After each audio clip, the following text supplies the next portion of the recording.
हिरासत में सोनम वांगचुक, क्या डर गई है मोदी सरकार? निहत्थे लोगों पर पुलिस का बड़ा प्रहार।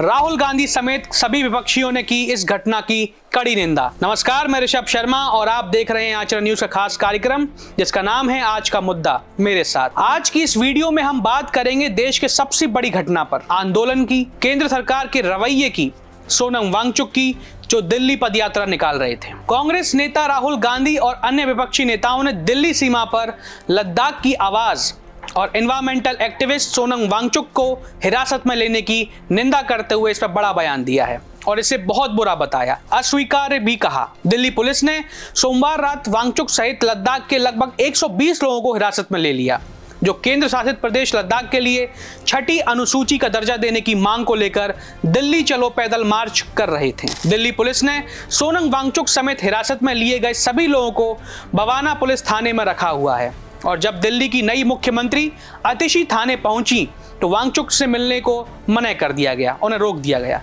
क्या ये पुलिस देश की राजधानी की मुख्यमंत्री को ऐसे रोक सकती है या दिल्ली सीएम के आदेश की अवहेलना करना उनकी आदत बन गई है? वांगचुक और अन्य कार्यकर्ताओं ने अपनी मांगों के संबंध में केंद्र से लद्दाख के नेतृत्व के साथ बातचीत फिर से शुरू करने की मांग का आग्रह किया, जिसे 1 सितंबर को लेह से नई दिल्ली तक पैदल मार्च से शुरू किया गया, जो 2 अक्टूबर गांधी जयंती पर दिल्ली पहुंचकर संपन्न होना था। लद्दाख के लोग मांग कर रहे हैं पहचान के संरक्षण की एक संवैधानिक दर्जे की। आप कहेंगे मांग संवैधानिक है तो पूरी होनी चाहिए, पर क्या ऐसा होगा? नहीं शायद। आप समझ ही गए होंगे कि निहत्थे लोगों से केंद्र सरकार को कितना खतरा है, कितनी डरी हुई है सरकार। आइए जानते हैं क्यों। उनकी प्रमुख मांगों में से एक लद्दाख को संविधान की छठी अनुसूची में शामिल करना है, जो स्थानीय आबादी को उनकी भूमि और सांस्कृतिक पहचान की रक्षा के लिए कानून बनाने की शक्ति प्रदान करेगा। दूसरी, लेह और कारगिल जिलों में अलग अलग लोकसभा सीटें दी जाएं, जिससे वहां की जनता अलग अलग अपना उम्मीदवार चुन सके। वांगचुक और अन्य लोग सीमा पर रात बिताना चाहते थे, हालांकि शुरू में उनसे वापस जाने का अनुरोध किया गया क्योंकि दिल्ली में 5 अक्टूबर तक निषेधाज्ञा लागू कर दी गई है। लेकिन जब वे नहीं रुके तो सीमा पर पहले से तैनात पुलिस कर्मियों ने लगभग 120 लोगों को हिरासत में ले लिया। हिरासत में लिए जाने से कुछ समय पहले सोनम वांगचुक ने दिल्ली सीमा पर दृश्य साझा किए, जहां भारी पुलिस उपस्थिति के बीच उनकी बसों को रोक दिया गया था और वहीं से उन्हें और उनके लोगों को हिरासत में ले लिया गया। अपने पोस्ट में वांगचुक ने कहा कि दिल्ली पुलिस और हरियाणा पुलिस ने कई वाहन उनकी बसों के साथ रोके थे। हालांकि उन्हें शुरू में लगा कि उन्हें एस्कॉर्ट किया जा रहा है, लेकिन यह स्पष्ट था कि उन्हें हिरासत में लिया जाएगा।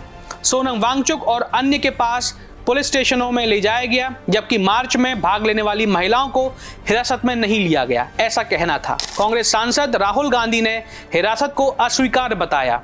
आप नेता और दिल्ली के मंत्री सौरभ भारद्वाज ने भी पुलिस द्वारा लगाए गए कर्फ्यू को बहुत खराब बताते हुए केंद्र सरकार की आलोचना की। राहुल के अलावा कांग्रेस अध्यक्ष मल्लिकार्जुन खड़गे और पवन खेड़ा ने बयान जारी करके इस मामले में सरकार के रवैये की निंदा की है। खड़गे ने कहा, सत्ता में चूर मोदी सरकार के अहंकार ने लद्दाख से शांतिपूर्वक दिल्ली मार्च कर रहे नागरिकों पर एक समूह हिरासत में ले लिया। यह और कुछ नहीं बल्कि एक कायरतापूर्ण कार्रवाई है और पूरी तरह से अलोकतांत्रिक प्रकृति की है। लद्दाख में संविधान की छठी अनुसूची के तहत आदिवासी समुदायों की सुरक्षा के लिए व्यापक आह्वान के साथ जन समर्थन की लहर बढ़ रही है। इसके बजाय मोदी सरकार अपने घनिष्ठ मित्रों को लाभ पहुंचाने के लिए लद्दाख की पारिस्थितिक रूप से संवेदनशील हिमालयी ग्लेशियरों को दोहन करना चाहती है। यह घटना हमें बताती है कि मोदी सरकार की निरंकुश के खिलाफ लड़ाई अभी खत्म नहीं हुई है। किसान नेता राकेश टिकैत ने भी सोनम वांगचुक को हिरासत में लेने की बड़ी निंदा की है। टिकैत ने कहा, लद्दाख से दिल्ली तक पैदल मार्च पर शांतिपूर्ण तरीके से अपनी बात रखने आ रहे सोनम वांगचुक व अन्य लोगों को दिल्ली पुलिस ने डिटेन कर लिया है। यह वह गैरकानूनी कार्रवाई है, असंवैधानिक मामला है। हम आजाद देश के लोग हैं और हमें अपनी बात रखने का पूर्ण अधिकार है। हम सभी लोग उनके साथ हैं। दिल्ली पुलिस ने कानून और व्यवस्था के मुद्दे का हवाला देते हुए सोमवार को दिल्ली में अगले 6 दिनों के लिए 5 या अधिक व्यक्तियों को इकट्ठा होने का बैन लगाया हुआ है।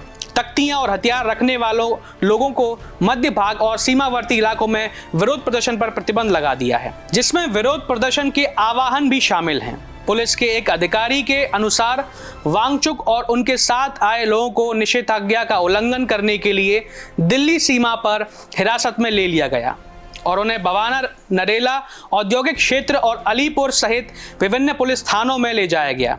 अधिकारी ने कहा, हमने उन्हें वापस जाने के लिए समझाने की कोशिश की क्योंकि राष्ट्रीय राजधानी में भारतीय न्याय संहिता की धारा 163 जो 5 या अधिक लोगों के एकत्र होने पर रोक लगाती है, लागू की गई है, लेकिन वे अड़े रहे। उन्होंने कहा कि वे अभी भी हिरासत में हैं। समूह के एक प्रतिनिधि ने दावा किया कि वांगचुक को बवाना पुलिस थाने ले जाया गया और उन्हें उनके अधिवक्ताओं से मिलने नहीं दिया जा रहा है।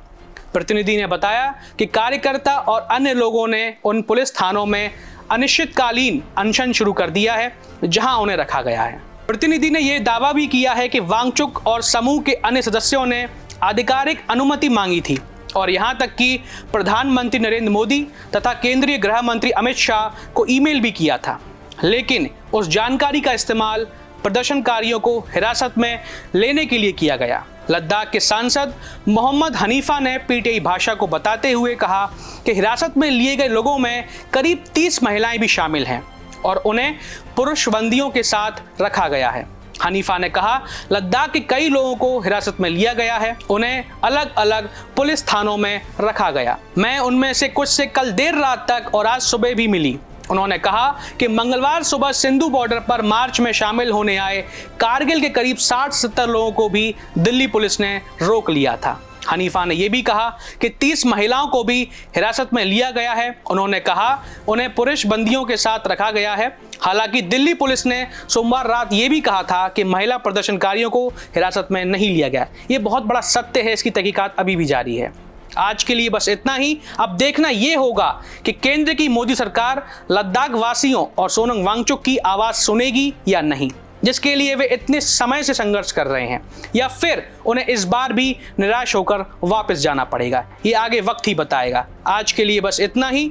बाकी और ऐसी जानकारी के लिए देखते रहिए हमारे खास कार्यक्रम जिसका नाम है आज का मुद्दा। और अगर आपके मन में भी कोई ऐसा मुद्दा है, हमें साझा कीजिए, बताइए, हम उसे आपके सामने लेकर आएंगे। बहुत बहुत धन्यवाद।